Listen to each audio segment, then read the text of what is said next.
Hi guys, this is Al Gordon with the Let's Get It podcast. I have a very special guest with me today. We've been planning this interview for over a year and a half. This is Rushell Gordon. She's with Bliss Tea and Treats in Oceanside. I can't wait. This is probably going to be a 3-part series. Rushell Gordon, share with our audience your concept behind Bliss Tea and Treats.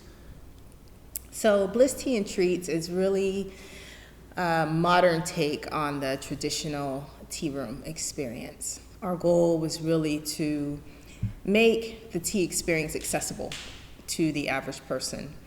Some people feel that, the doilies and the china is too fancy.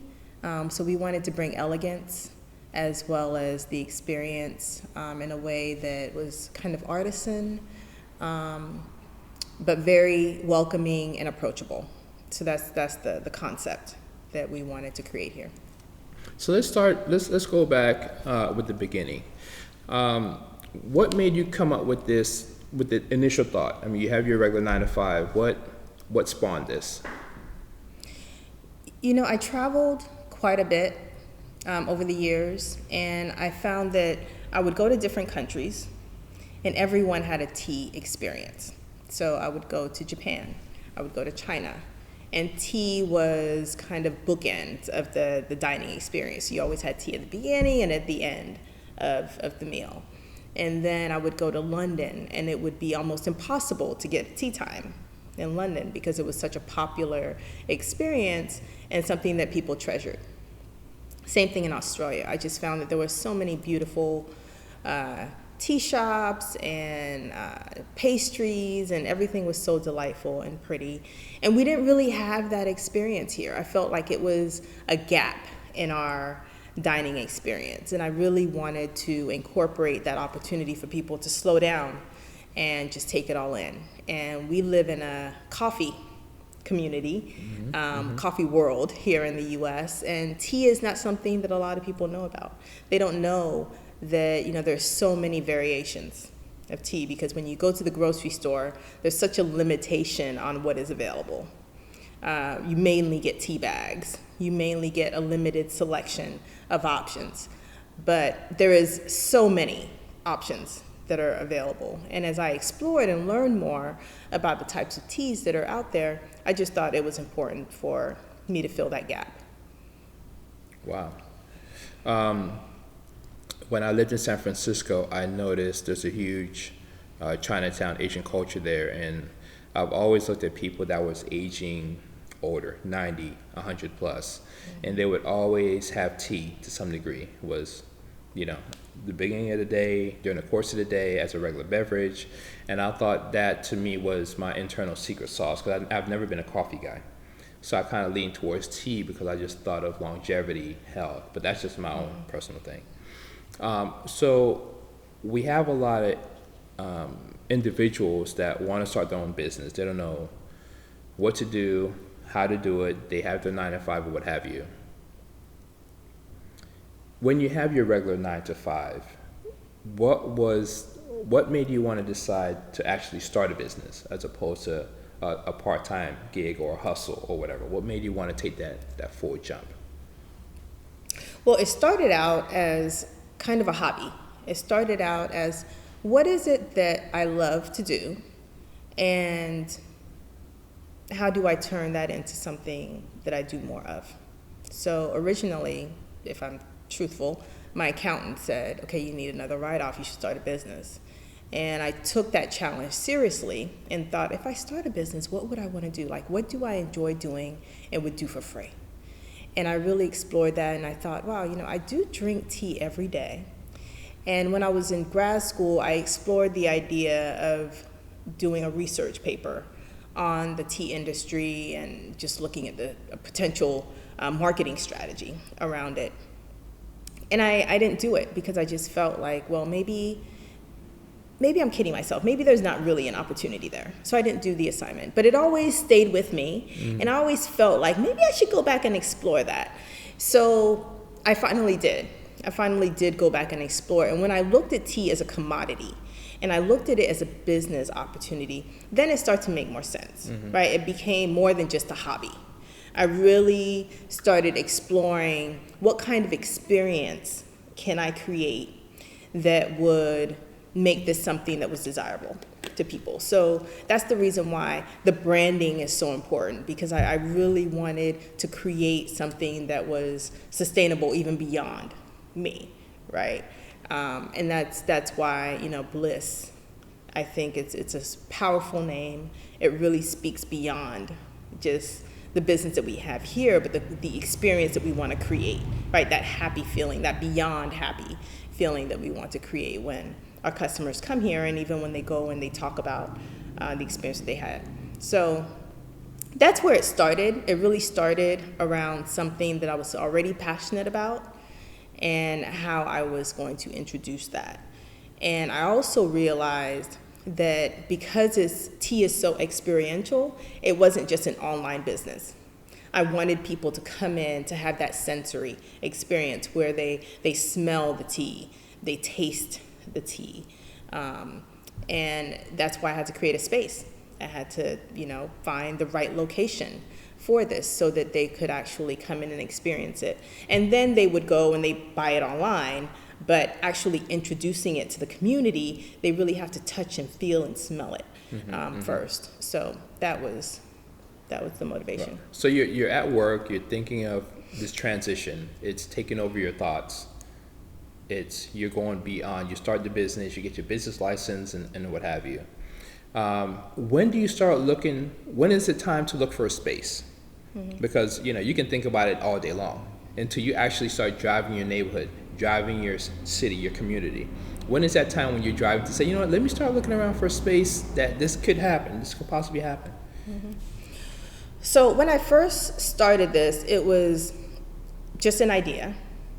Created the logo, we sat in bed, Iris is drawing logo concepts, and we're kind of toying with the idea over tea before bed.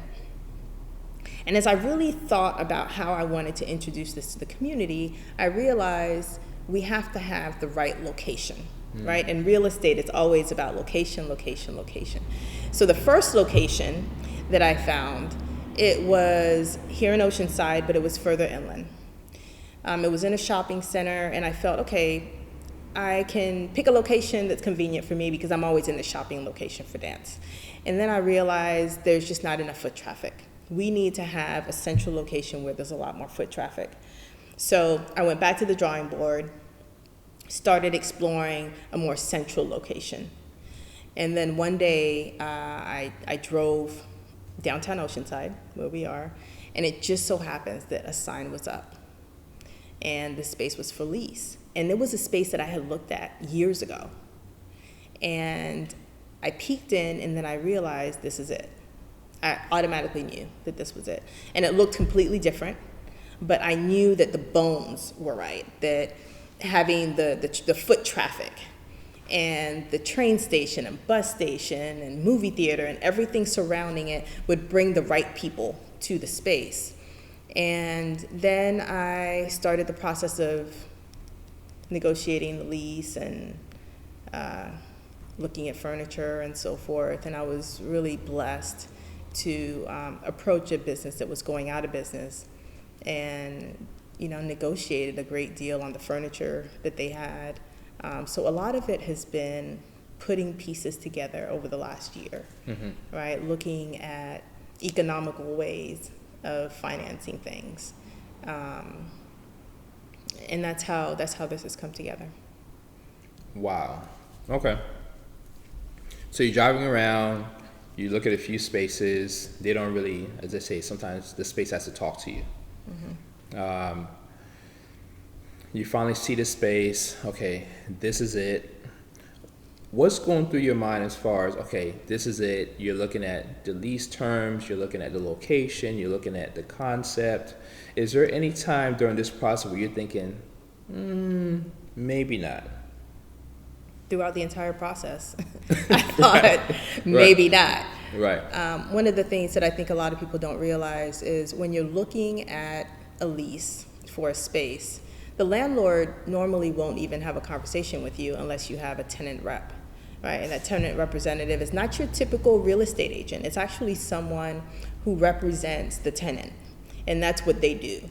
So they will approach the landlord. They will negotiate with their agent or their broker, whoever is representing them. So there's this whole dance that happens, and it's important to have the right partner with you to help you understand the lease terms. Because even though you may understand residential real estate, when it comes to commercial, it's a very different ball game. So you really have to know what questions to ask. You have to know what it means to invest a lot of money in tenant improvements and the things that you want to have done, and the lease terms. You know, how long are you signing up for this lease? For me, it was important to not overcommit, to not sign up for a 10-year lease with a new concept.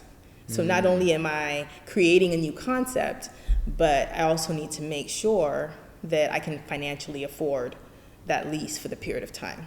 So I think those are some of the things that people have to consider, is when you're coming up with a brand new business, a brand new concept, you have to be sensible about how long you sign that lease for.